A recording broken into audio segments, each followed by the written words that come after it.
Okay, and now we're just gonna have that quick 15-second delay that Facebook is so famous for while it connects us over to our mighty mystery audience. And we are live. Hi, mighty mystery fans. I'm your on-air host, Sara DiVello, and I am thrilled to be hosting Wendy Webb today, author of The Haunting of Brynn Wilder. Wendy, welcome. Tell us about your book. Thank you. Thank you so much for having me. This book is about love. It's just my elevator pitch. I didn't intend it to be, but it just kind of evolved in that there's a lot of different kinds of love in this book. There's romantic love, there's love between partners, ex-partners, friends, the kindness of strangers.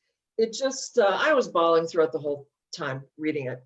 The synopsis of the plot is a woman goes to kind of a magical small town that I've created, Wharton. It's been in a couple other books, to kind of push the reset button on her life after a very traumatic couple of years. And she stays in this cool little boarding house that's based on a real place, and meets a whole lot of interesting people and starts her life over again. Awesome. Well, I can't wait to hear all about it. I want to welcome our friends on Facebook. If you've been here before, you know how it works. And if you're new, welcome. And here's how it works. This is your time to meet our featured author, to meet Wendy, and to ask her anything you want about The Haunting of Brynn Wilder, to ask her about her writing process, to ask her anything that pops into your head. So my partner in crime, pun intended, Margaret Pinard, my fellow author and Blaze volunteer, is handling things over on Facebook. So she is monitoring the questions over there. And whenever you think of a question, just type it right in the comments, and I'll get it right over to Wendy. Now, while you're thinking of them, because it always takes me a little bit, I'm going to share a few words of praise that this book has earned. So the book came out in November and is already a #1 bestseller with over 8,600 reviews on Amazon. Absolutely amazing. Publishers Weekly raving the action builds to a satisfying and uplifting end. Webb consistently entertains. What amazing praise that you consistently entertain. I love that. Kirkus reviews saying endearing and greatly readable, a tale that is both warm and poignant. Love that. Online saying Webb's chilling tale of a woman running from a tragic loss will put a spell on you. Pop Sugar says, prepare to lose yourself in Wendy Webb's lusciously written The Haunting of Brynn Wilder. I could go on and on because you have gotten so many incredible reviews, but I'm going to pause there. Say hi to Pat, say hi to Ann. Welcome all of everyone who's listening. Thank you for joining us. Let us know what questions you have. And I want to get right into it. So this lusciously written, and I love that word, luscious, what incredible praise, also has a luscious, just gorgeous cover. I can't stop staring at this beautiful cover. So tell us about the cover. Did you get to have input into it? Was this the first one? Was this the 10th one, the 100th one? Tell us. No, this is the third one that I've written for my publisher, Lake Union. And they're really good about covers. They give me, they come with 3 or 4 choices, but this just seemed perfect to me. The Lake Superior is a big character in the book, and so I wanted water in the cover, but I didn't even have to tell them that. They just knew, and I love the red in the dress. Of course, my agent is the one who's like, no, you got to make her name bigger, and so those little tweaks. But really, this was basically the cover that they showed me. Oh, it's absolutely beautiful. Now, what about the title? Did that arrive in a strike of genius, or tell us that? Titles are so hard for me. Yeah. And it's the last thing that I write. I just have like a little working title. And I thought it was really appropriate because she's haunted by some spirits, but she's also haunted by these events that have happened in her life, and she's grieving, and so it's kind of a little play on words there. First of all, I love a play on words. And I just love the title because the title itself is haunting. Now let's get right into the haunting part of it. Wendy, do you believe in spirits? Do you believe in ghosts? If you would have asked me that before I started writing these books 10 years ago, I would have said, I don't know. Now I'm going to say yes, because every place I go, in regular years, I go on a nationwide book tour. Everybody comes up to me and tells me a ghost story. It's happened to so many people. I have heard, and many times it's kind of scary things that go bump in the night stories, but most often it's, here's what happened after somebody I love died. And they're personal stories and they mean so much to the people telling them to me. And so they come to mean a lot to me. So it's a very kind of hopeful situation, I think. I mean, if you see a spirit, there's proof there's something after we die. So yeah, no matter how scary that spirit might be. Well, in preparation for this interview, I put a little poll out on Twitter and asking people if they believed in ghosts or not last week. And I was surprised that almost everyone except one person say that they did. And then I said, oh, can you, if you do, so I said, if you do, can you share your story of interaction or coming to believe or whatever? And I was amazed at how detailed and realistic the stories were. So it isn't just, I always have a feeling in a room or something, which I am validating as, I'm not saying is not legitimate, but it was very specific, even physical interactions. Yep. Woman had said, oh, I've got to hop on there. I had a little incident on Twitter where I got locked out of my account and I could not get back in. And so I lost all my followers. So now I've got like a grand total of 300 followers on Twitter, but I've got to get back into it. And I want to see that thread, definitely. Yeah, and it was amazing because this one woman was saying that a ghost, she was saying, it was in a Civil War battleground. I think it was Gettysburg. Oh. And the ghost actually pushed her husband and her husband fell down, and they stayed in this hotel for 3 nights.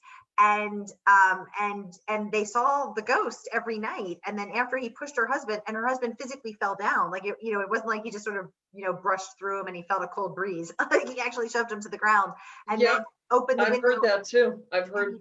And this ghost flew out the window. And I thought, so I asked her, oh, what hotel were you staying at? Figuring it was, a B&B from the 1800s. And she was like, no, it was the Days Inn. What? Oh, no. When they mentioned it, when they were checking out and the person at reception said, how was your stay? They said, well, it's good except for the ghost. And the guy did not bat an eye. He was not like, ghost, what ghost? He just was like, mm-hmm. So I think they've got a ghost issue at the Gettysburg Days.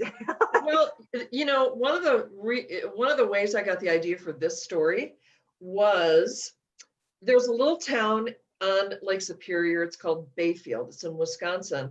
And that is the town that I base Wharton on. So I've got this little town that all this magical stuff is going on. They asked me to come and speak to the high school in Bayfield. So I went and spoke there.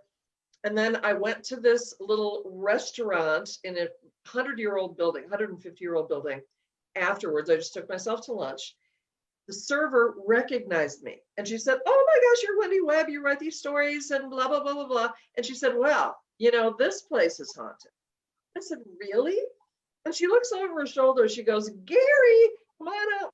So this guy comes out of the kitchen, this old guy, and he said, oh, you want to know about the ghosts? Yeah. Every day I look up and there's something floating through the lobby. And it's just like this matter-of-fact thing. And they said, this place used to be a boarding house 150 years ago. And they rented out rooms on the top floor. JFK Jr. stayed there. Little fun fact. He and his friends went kayaking on Lake Superior, and they stayed there. And so I thought, and I stayed for a couple nights, just on the spur of the moment. And that is where I set this book, Gary and all, is it? Oh my Gosh. And did you tell them, Wendy, did you go back and say you inspired this book? And I haven't yet. The bookstore owner in the town and I are talking about doing an event, but I would like to do an in-person yeah. sort of thing. And so we'll have to wait, but I don't know, maybe sometime this winter we can do a Zoom like this. Yeah, because I want to know what Gary has seen floating through that lobby every day. He and I referenced this in the book. He called it the people are passing through, and the spirits are passing through. Like it was a boarding house back in the day, and people came and they went, and sometimes they come back. But there's a really funny story about the woman who owned this building in present day, like in the 70s, and let's just call her Vivian. And he said, well, Vivian messes with people. Vivian has passed away. And he said, yeah, Vivian messes with people. And what Vivian does is if you're staying there, you might wake up and only find one of your shoes. And so then the guest will kind of creep down to the lobby and say, this is really weird, but I can't find my other shoe. And all the employees know, they're like, oh, Vivian, and they have to look around and they will find the shoe in weird places, like in the basement or on the roof, and they'll find the shoe. What? I know. Wendy, that's crazy. So Vivian, who has passed, can actually move physical objects. She takes the shoes. And so I heard this story and I thought, well, that's kind of weird. And I went to have a glass of wine at this other place nearby. And I told the server about it. And she's like, oh, yeah, that's totally something Vivian would do. It's like just a matter of fact thing in this town. Everything's haunted. And everybody's like, yeah, there they are. And did she move anything of yours, Wendy? She did not. I was talking to the owner when I said I wanted to stay, and they put me in a room. And so I'm talking to this owner and I said, so the place is haunted. Am I going to get visited tonight? And she said, what room are you in? And I said, well, I'm in room 10. She said, oh no, you'll be fine there. 5? No. All right. Oh my gosh. That is crazy. Wow. Well, one day, so I live in the city here in Boston, and I was chatting with our postal carrier, who I've become friends with, Jennifer. And as we were chatting, this guy stopped by and he was like, Jennifer, they keep delivering somebody's wrong mail to me. And she's like, oh, just give it to me. I'll take it back to the post office, whatever.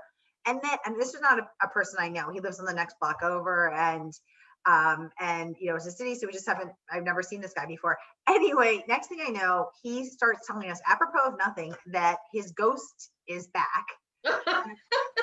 And of course I tune in.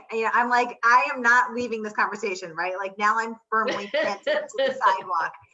And he starts telling us that, and this is a very old neighborhood, full of old buildings from the 1800s. And he's telling us that anytime he does renovations, only when he does renovations, a Victorian gentleman, a full-fledged person, appears for the length of the renovations every night and stands beside the piano in his living room and has a sheaf of papers, and he goes through his sheaf of papers. He's going through his papers, and he said that this ghost is so real that the current owner invites people over who don't believe in ghosts to view him. Like you can be like, oh, you don't believe in ghosts? Let's go to, I don't even know this gentleman's name, Gary's house, and we'll look at his Victorian gentleman. He's doing some renovations. The guy will be out. And he's like, and they have always seen him. Unreal. I did a reading. Now I walk way around. Now I walk on the other side of the sidewalk. Well, I did a reading in St. Charles, Missouri, which is right outside of St. Louis. And it's this old town. Lewis and Clark stayed there before they went west. So it's old. It's got a lot of old buildings. It's very charming. And a lot of the restaurants there report ghosts, but this one, there are multiple reports of a couple, and they're just a very well-dressed couple, and they come and they get seated like they're real people, just that tangible, you know, solid, and then they'll just disappear. And it's a thing in this restaurant. They're like, yeah, we get this couple who, you know, will just come in. I have never seen anything like that. I might have. I might have. Okay, this is my ghost story that that I tell. I was living in Duluth, Minnesota, which is a port city on Lake Superior, and it's filled with these beautiful 150-year-old mansions. Okay. And I was walking my dog, who was at that time 130-pound Alaskan Malamute. So Big dog. Twice as big as an average timber wolf. She was enormous. She was only supposed to be 70 pounds, and she just kept growing. So she, and I was walking her on this winter day after a big snowfall through this neighborhood, and I heard this weird creaking. And it was like this sound, and I was like, what is that? And as I got closer and closer to this big old home, I realized what the sound was. Was this old decrepit swing set in the backyard of this home, and I was kind of coming up in back of it. On the swing, there was a little girl dressed in a Brownie uniform, you know, a little brown dress. Now, the thing about that day was, this is winter in Minnesota. After a snowfall, what happens after you get like a foot of snow, the next day the temperature drops. It was 10 below zero that day. I'm all, you know, parking up, and this little girl is sitting there on the swing. And at first I thought, it's like 10 a.m. in the morning. And I thought, well, why is this kid not in school? Right. And then B, why is she outside dressed like this? She's going to freeze to death. And so I was about to yell at her, like, hey, kid, get inside. You need to put a coat on. I mean, she had bare legs, bare arms, everything. And I didn't get a chance to yell at her, because I looked down at that moment. The fur on my dog's back stood straight up. My dog hunkered down and started barking at this girl. Now, Malamutes are sled dogs. They don't bark very often. They howl like wolves, but they're not bark. They only bark at very dangerous circumstances. So she's barking 130 pounds, maybe 30 feet away from this girl. And that little girl just kept swinging on that swing. My dog looked up at me with this look on her face, like, and she pulled me away from that backyard, and she would never walk down that street again. Oh my God. So when I was telling this story a little while later at a cocktail party, I was the editor of a magazine at this time, and my assistant editor said, oh, Wendy, tell about the Brownie, tell about that little girl you saw. And so I told the story, and something occurred to me that didn't occur to me at the time. Ooh. And that was my dog Tundra. The only thing she ever barked at were things that had a face but weren't alive. So like my neighbors would put up this Mr. and Mrs. Scarecrow every fall in their yard. Tundra wanted to kill Mr. and Mrs. Scarecrow. Even snowmen. I mean, with a little face, you know, and a carrot nose, she would attack snowmen. She hated things that looked alive but weren't. So was it a ghost? I don't know, but my dog sure thought so. Yeah, sounds like it was. Yeah, I mean, I think so. I don't think any little girl would be out in a little Brownie uniform in 10 below zero swinging on a swing set. No, I mean, in Minnesota, we're pretty hardy, not that hardy. Not like that. Ain't nobody that hardy. Oh my goodness. Okay. Yeah, so you have both had a ghost experience, you write about ghosts, people share their ghost stories with you. Yeah. Wow. Wendy, this conversation is taking a turn I was not expecting, but I love it. That's what we're all about. Well, it seems like, ever since I started writing this stuff, either I notice things more or weird things are just happen to me. And one story that I like to tell, it also happened when I was walking my dog in the winter and nobody was outside. And so I'm walking through my neighborhood and it was just all deserted. It was like 10 a.m., something like that. And I noticed this black thing rolling across the road. I was like, what the heck is that? And I got closer and it was a balloon, a black balloon, just cruising along on its own power, just rolling, and it crossed my path. And I thought, well, that's weird. But I kept on walking my dog. 20 minutes later, I got back to my house. What is sitting at the bottom of my stairs? That balloon. The black, and I had my phone with me. I took a picture of it and I put it on Facebook and told people the story. And so many people are like, tell me about the black balloon. It was so creepy. And it's just like these kinds of creepy things happen to me now. And I don't know if I've dredged something up or if I'm just noticing it more because I learned about this stuff. Have you opened a portal, Wendy? Are you invited? I maybe have opened a portal. I don't know. Exactly.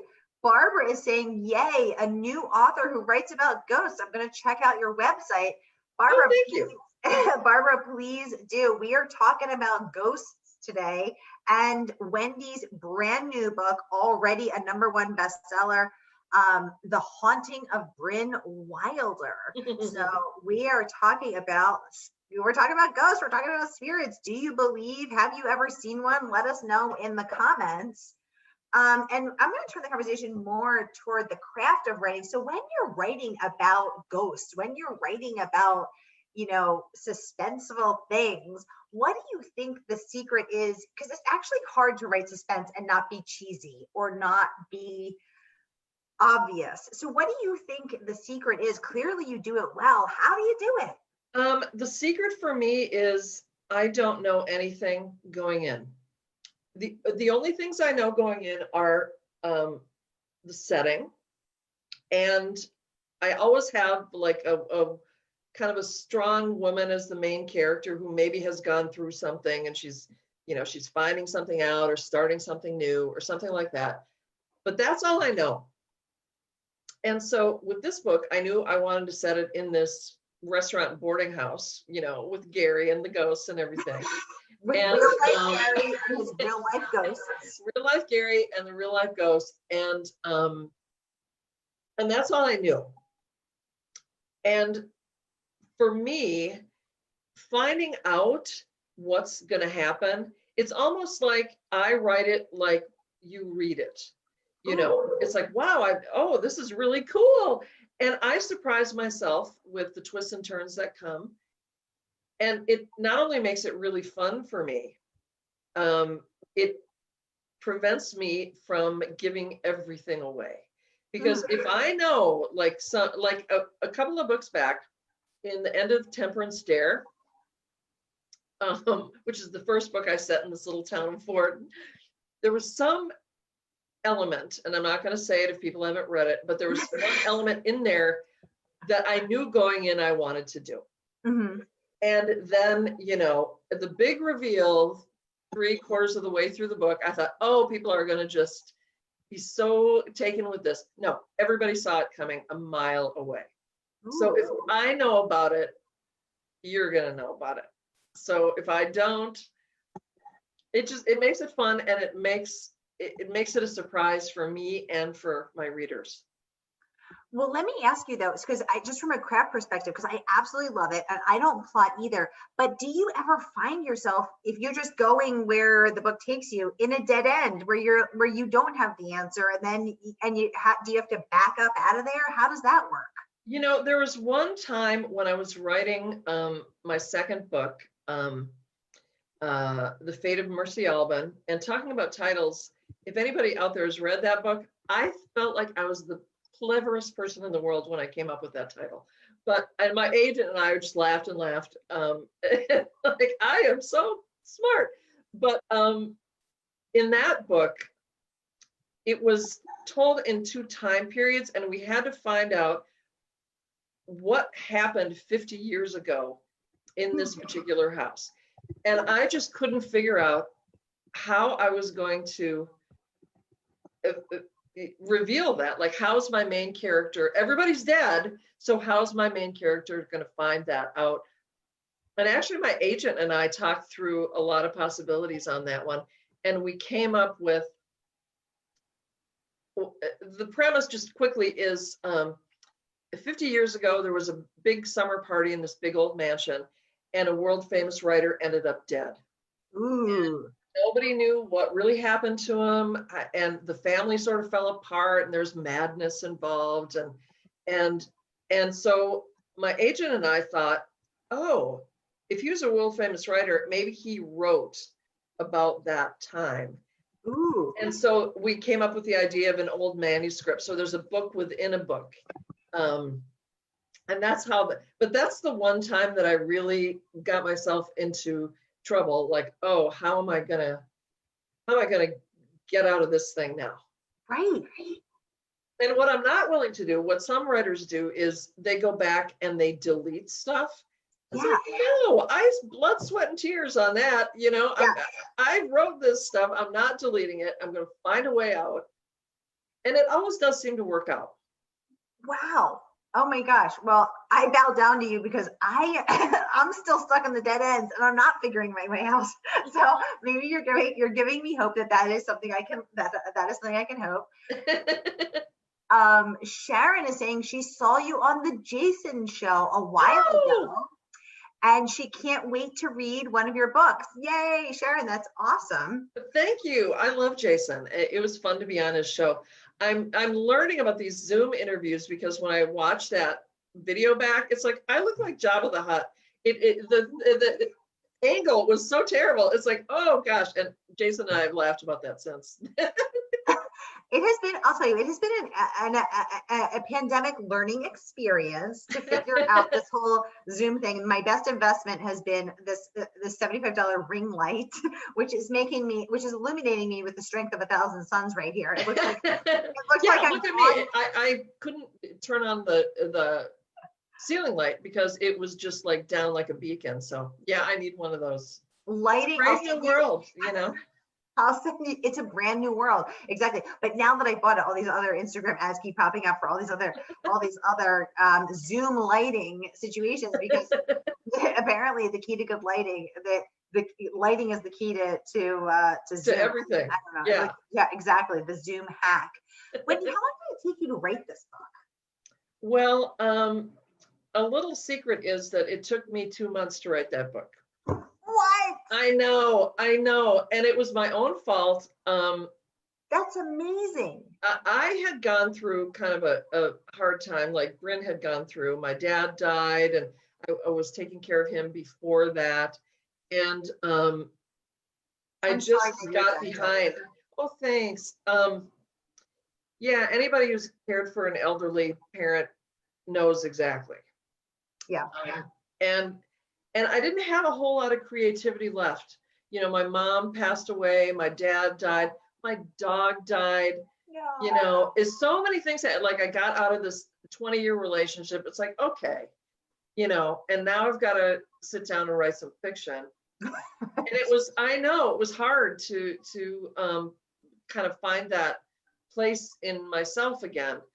And but when I found it, it just came out. And a lot of the stuff in this book is personal. There's a storyline.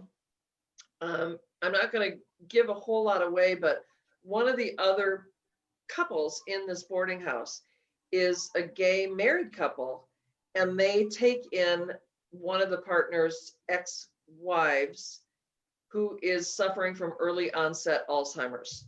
Wow. And that really happened. My next door neighbors did that. And so I spent a lot of time with the woman, I call her Alice in the book. And she was in her mid-60s, beautiful, elegant woman, always wearing like pantsuits and pearls and perfect hair. And she was lovely and didn't quite know her children weren't 3 and 4 anymore. And they're, you know, in their 40s now. And she didn't really realize that she wasn't still married to I call him Jason. I'm not using their real names, but I call him Jason in the book. And he was the love of her life. She told me all about, they met in high school and he was the love of her life. And when their kids were grown, he had to be who he was. And when he told her that he was gay and he had to leave, what she said to him was, "It must have been so hard for you to tell me." Oh, bawling. And so I put their story in there. I paranormaled it up, but I used that as an inspiration for part of the story. And the real Jason was vacationing. They have a vacation home in Mexico, and he and his partner were vacationing down there, and they took the book, and he called me bawling. He said, "Oh my gosh," and we just cried together. Oh, what an incredible loving act of service. I mean, on all parts, for her to react with love and empathy and compassion and to give that to him and to put herself in his shoes and to you know, not react with her own set of emotions, which I'm sure she was having, but to extend that compassion to him and say, "This must have been so hard for you." I mean, what an incredible loving act of service. And oh God. And then for them to take it was the most loving act I've ever seen. And so especially beautiful. The partner, you know, and he would come over and we'd sit on my front step and drink wine, and he'd go, "Well, she doesn't really know who I am and doesn't know why I'm here." And we just kind of laugh and cry about it. And he said, "This is just what you do for family." Oh, and so she's my family too. And it was just unbelievable. So and before I wrote the book, I cleared it with them and said, "Hey, I want to put this in the book. I'm going to take it down a little paranormal path, but I want you to know that this is going to be in there." And they gave me their blessing to do that. I love that. I love that. Oh my gosh. And Sharon is saying that is so fast. Sharon, I know, I'm in awe that you wrote this in 2 months. I mean, were you just writing around the clock? I mean, that is incredible. Yeah, it just all sort of poured out. And I wrote a lot on my back deck, and I was bawling throughout the whole book. And my neighbors were looking at me like, "Wendy, there's Wendy. Okay? Are you all right?" I know, I'm typing, I'm bawling and bawling. My dog's like, "What?" Oh my gosh. Wow. And then how many, okay, so it took you 2 months to write it, and then you turned it in. What about the revision process? Were there a lot of them, or your editor was like, "This is good to go"? Usually it's good. It's pretty good to go. Oh yeah, I don't. Wendy, let me genuflect. My God, it's one marketable skill, you know. Thank goodness I can make a living at it, because it's really the only thing I do well. But amazing. I am in awe of you. That is incredible. Yeah, I didn't have a whole lot of revision. And I actually love the editing process, because my editors at my publisher, Lake Union, are just awesome. And if they, you know, have anything that they're like, "Well, this thread didn't tie up," you know, I mean, they see those things, they catch those things, and we laugh about it. Like, you know, I am very famous for putting, you know, having a character like put a cardigan on, and then 10 pages later she puts a cardigan on, and then another 10 pages, it's like, okay, she's got 16 cardigans on. So let's just, so that's the kind of thing that they catch. And so it's fun. And a thing that I love about the copy editing process is, especially now, I've set 3 books in this little town of Wharton. So my copy editors give me like a cheat sheet. Here are all the businesses in Wharton. Here are the people who live there. Here's the layout of the town. And so I've got this kind of cheat sheet that I can go back to.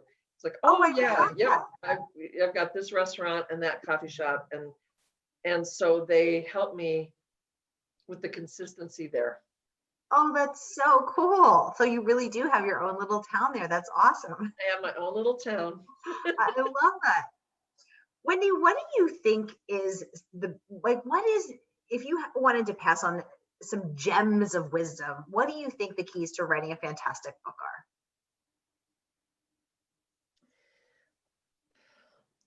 I was just talking to somebody the other day about life experience. You have to have lived a little bit in order to write. I remember being in my early 20s, and I've wanted to be an author my whole life. And I remember being in my early 20s, and I just didn't really have a whole lot to say. And so I think for me, and I don't know about any other writer, but for me, it came from living a little, crying a little, getting hurt, not having a perfect, wonderful Hallmark life, and you gain a certain amount of, I don't know, perspective. I think. Oh, I love that. Barbara has a question. She would like to know, are there repeating characters in the stories? Are the stories standalone, or should she read them in the order of publication? Ooh, Barbara, good question. Wendy, tell us. The End of Temperance Dare is a total standalone. It's set in the town, but you never really go into the town. It's set in a former TB sanatorium that has been turned into a retreat for artists and writers. I got the idea because there was a TB sanatorium just outside of the real Bayfield. And my grandfather was there, and my grandma's sister was there as a child, and she died there. And I know, and I was talking to my mom about this, and I thought, ooh, what a creepy place to set a novel. So that's where that's set. Daughters of the Lake is set in the town, and Haunting of Brynn is also set in the town. You may want to read Daughters of the Lake first, because there are characters in there that filter into Brynn. And now the next book that I've just finished, that I'm in the editing process, some of the same characters filter in. Ooh. It's a new story with a new main character, but the main character in Daughters of the Lake is a minor character in Brynn. So people kind of filter in, like you're in town and people are like coming to the coffee shop that my readers will know. Oh, I love that. That's so cool. And that's Barbara, cool. I posted the link to The Haunting of Brynn Wilder through our very special partnership with bookshop.org, which supports independent bookstores, in the comments above. So as we know, these times are very tough for everybody. And since the pandemic descended, one independent bookstore a week has gone out of business. And we love independent bookstores, and we want to have bookstores there when we come out of this. So if you buy the book through bookshop.org today, you are supporting independent bookstores, and that link is above. You can also get all of Wendy's books at bookshop.org, and this book's on sale today. So get it right there. Awesome. Dive into this book, dive into the ghost story, circle back, let us know what you think. Type that in the comments. When you're done, come back and find this interview and let us know. Let us know. Did you read them out of order? Did you read them in order? What were your favorites? Let us know all the things we're here.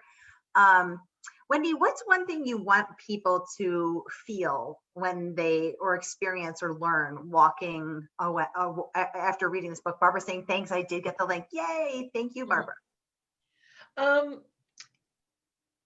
That's a really good question. I was doing a book event. This was a couple of years ago, and it was this really cool event, and it was like this cocktail party, and I was kind of the entertainment, and people had to buy tickets, and it was really fun, and there were a lot of questions afterwards. But I remember one guy said to me, "You know, you write Gothic suspense novels. Don't you want to write something more important than that?" I know. And I went, no. What I am trying to do is just entertain people. I just want to give people a reason to turn that next page. I want people to be entertained. I want them to kind of lose themselves in the story. We've all got such stressful lives, especially now. And I just want to transport people into a world that they might want to live in, even though there might be some hauntings and things. I'm not going to write a long slog through, you know, a swamp. You know, I'm going to write a story that set in a place that I want to be, because I am there, you know, for a long time. And so I want to be there, and I want my readers to want to be there. And I think Wharton is I'm just loving setting stories there. I mean, I don't want to murder, she wrote myself in terms of how many weird things can happen in one little cabin cove. But listen, I love murder, she wrote. I loved it too.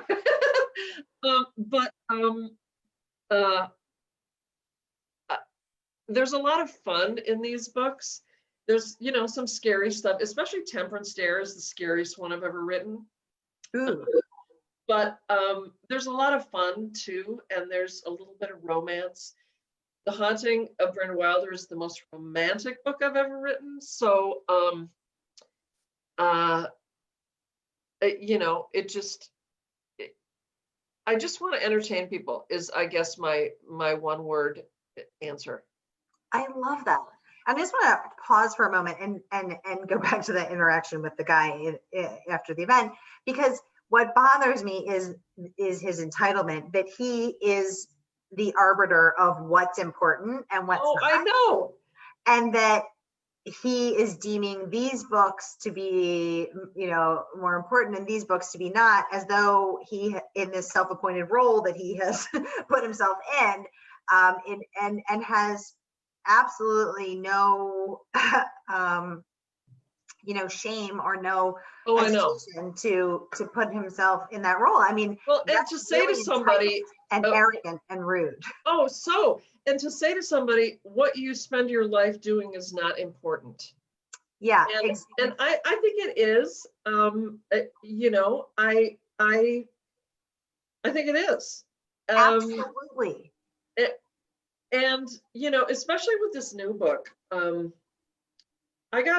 I've been getting a different kind of reception to this book from readers than my past books, mainly because I put a lot of myself into it, and this storyline with Alzheimer's, and then there's a storyline of Brynn has cared for and lost her mother, and there's a lot of personal, very heartfelt stuff in this book, and people are writing to me saying, I lost my mother a year ago, and you know, I couldn't stop bawling much.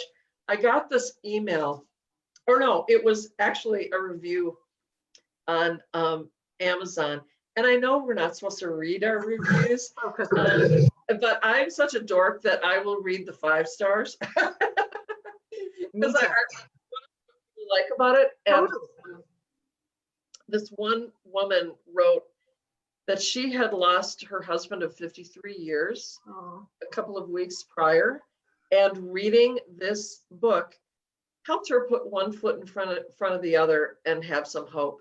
I read that, I bawled for an hour and thought, yeah, do I want to do anything more important? No, that's important enough, thanks. Exactly. Yeah. Because the truth is that life is hard, and especially now more than ever. And we are all feeling that and feeling our way through that and suffering various losses and various trials and tribulations. And it is, times are always hard, but especially so now. And to offer people an escape and a place, these pages and this world to go into, to be entertained and to get away from all of this, that is important. That matters. I think it does. I mean, yeah. I lose myself in things too. Like, I never watched Schitt's Creek before. Mm-hmm. And I have been binging on that show just because I just love going into that world. It's just, people need that right now, I think. Absolutely. Absolutely. Oh, well, Wendy Webb, you are amazing. Thank you so much for joining us here on Mighty Mysteries. Thank you for sharing all about The Haunting of Brynn Wilder. Again, all out in November, already a #1 bestseller with over 8,600 reviews. You are amazing. We so appreciate you. And thank you for giving us all of these insights and glimpses and stories into the stories behind the story, the inside scoop. That's what we love here. Thank you so much for having me. This is so much fun. Yay. Sharon saying Schitt's Creek is just a nice diversion and funny too. Exactly, Sharon. I've been falling through Schitt's Creek. I'm crying through Schitt's Creek. I'm pretty much I'm always at this moment, I'm one moment away from crying in any particular moment. Me too. We're all fragile.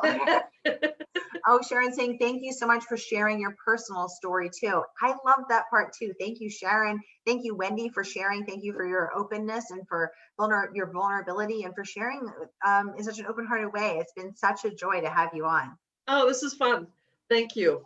And thank you to everybody for watching. Thank you for your comments. Thank you for your questions. Thank you for your presence. And we will see you next Tuesday. Oh no, actually we're off next week. So I don't have anything scheduled yet. So if an author appears, I may surprise you. Otherwise, we will see you in January. Thanks everybody. Take care. Be safe and we'll see you soon.